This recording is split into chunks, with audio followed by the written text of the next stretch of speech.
Christina and you're watching CHTV. This is the place to be seen and heard. My next guest is a man on a mission to help businesses free up time and enjoy more of what life has to offer. We are going to explore the concept of working on your business instead of in your business and what that could mean for you. This is serious strategy coming up.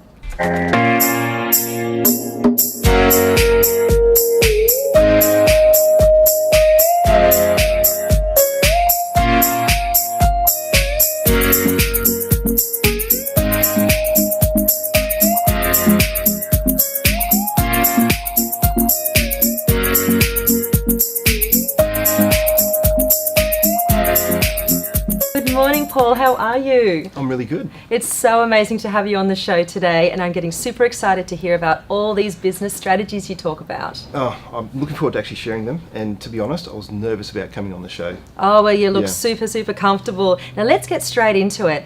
I met you at an event in Brisbane, and it was an incredible networking event. You really shared some amazing insights into business, but it was your history, your dad, your family, where it all started that really inspired me, because you've been honing your skills for quite a long time.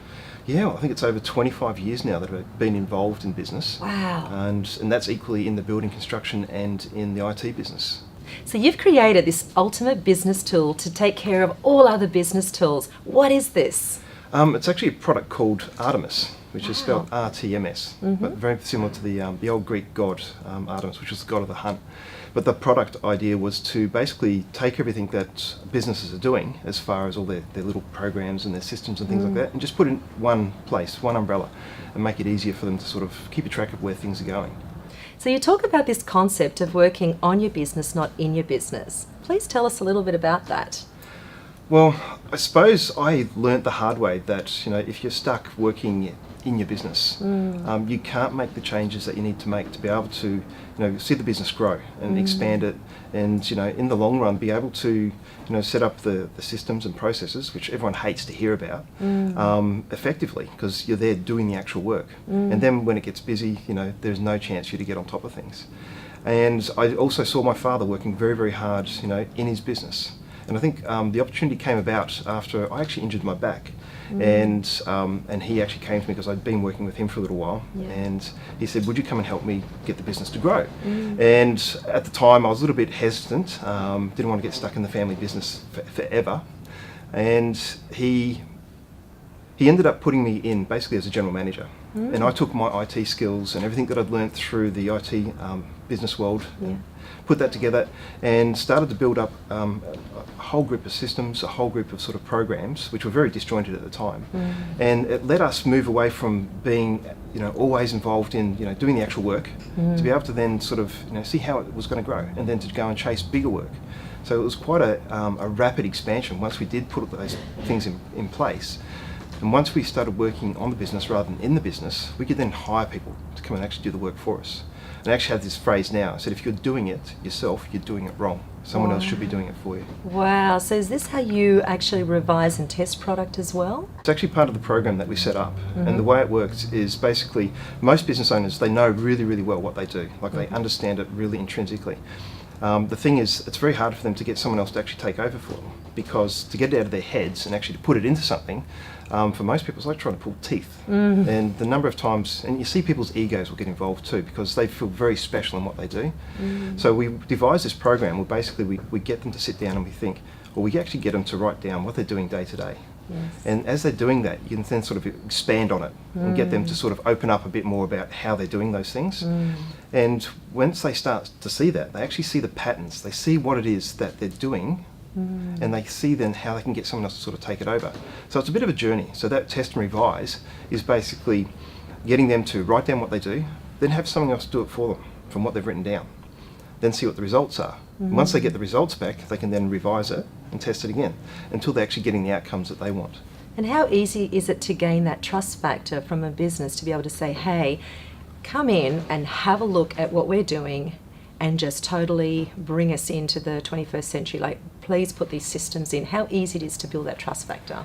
Well, there's a number of stages these people usually end up in. The ones that are the most trusting straight up, they have been through, you know, the disaster time when they've had to step away from their business for whatever reason it might be, and they come back to absolute mayhem happening. And you know, we had a client of ours. She had actually decided to go on a trip. And it was actually for work, so she was actually doing presentations and things like that, and she had a new assistant working in her office, and when she was away, the assistant left, like she quit. And she thought, that's not a problem, I've got my systems written down, because I told her to go and do it. And lo and behold, when she put the new person on, while she was still travelling away, they said, we can't find any systems whatsoever. And it really became apparent, because then she had a holiday booked straight after that. She got on holiday and had no money left in the bank account, like nothing had gotten done. So when she came to us and we presented the idea and how it was working and how we actually set it up, it was like, I don't know, we had the keys to the kingdom basically, and she just wanted it straight away. So she jumped on board really, really quickly. But then we've got other clients that, you know, they can see the benefits of having these sort of things set up, especially because they're looking to retire at some stage. You know, they want to sell their business and things like that. But they're still very actively involved in it. You know, there's no health issues. They don't have to step out and things like that. So for them to let go, it's like you're trying to steal their child. Yeah. And for most people, their business is their child. And actually, the interesting thing is, when I first met you and I mentioned the word Asana, which was a system at the time, the impression that you left on me was quite incredible. You laughed and you said, well, if you want to clog up your email and have more work for yourself, and I thought, okay, now I've really got to explore this guy. What's he got, and how's he going to help me? Yeah, the Asana thing comes up just about every time I meet with a client, every single time. There are some great products out there and they do a really good job for what they're meant to do. But the biggest problem that we had with those sort of things was it doesn't help manage the processes in a business efficiently. It helps manage projects efficiently, and it can help manage your products and whatever else. But when it comes down to making sure things are happening on a daily basis in your business, they're not the right fit for most people. And they usually go through a bit of trial and error there. Like they'll try these things out and they'll realise it's not working, they make more work for themselves, and then that's why they end up coming talking to us. Now, your business is heavily involved with technology, so how do you become relatable to people? What is your role in this company, this RTMS? My role in the company at the moment, sales and marketing. Originally I was the first developer, so I've got a background in software development. Right. And as the business has grown, I've sort of moved more up to be up front. Obviously I understand the product inside and out, I understand all the other products that we have as well. So for me to go and talk to people about it, I carry a lot more, I suppose, expressions. I suppose I'm a lot more passionate about the products when I talk to people. And because I've been through also, you know, working in the family business, working in construction, I've worked in retail, I've worked in all these other different areas when I was younger, I do have a really good understanding on how most of these businesses work. So I can sit with them and and get them to explain what are the problems that you're having, and then I can relate to them problems that I saw and how I solved them. So having that, you know, ability to be able to sit with someone, listen to what they're talking about, and then relate how I solve that problem through my own experiences, it's a good way to connect. It really helps connect with people much, much quicker that way. So having that role in sales and marketing, that would mean that you'd actually be focused on your personal branding. Tell us a little bit about how you went about creating this particular look for yourself that would actually create an impact with the people that you engage with every day. Well, it's interesting. I didn't always wear the suit and the tie. You know, I was a jeans and t-shirts guy. And then I was asked to come and do some guest speaking gigs down in Sydney. And while I was at one of these guest speaking gigs, I thought I was doing quite well actually. I had my sports jacket on, I had my t-shirt underneath my jeans, and the camera guy who was recording the event, he was in a suit. And as the guests were coming in, they were walking up to him and saying, "Oh, so you're the guest speaker." And I'm looking over, they think I'm the camera guy. And I realised then, you know, if you're going to walk into a room and you want to make an impact, you have to be noticed. So you're going to have to stand out a little bit. And, you know, try not to be ridiculous about it, but I wanted to stand out enough so that when people walk into the room, they realise I was the man that was going to be doing the talking, you know, the guy in the jeans and t-shirt.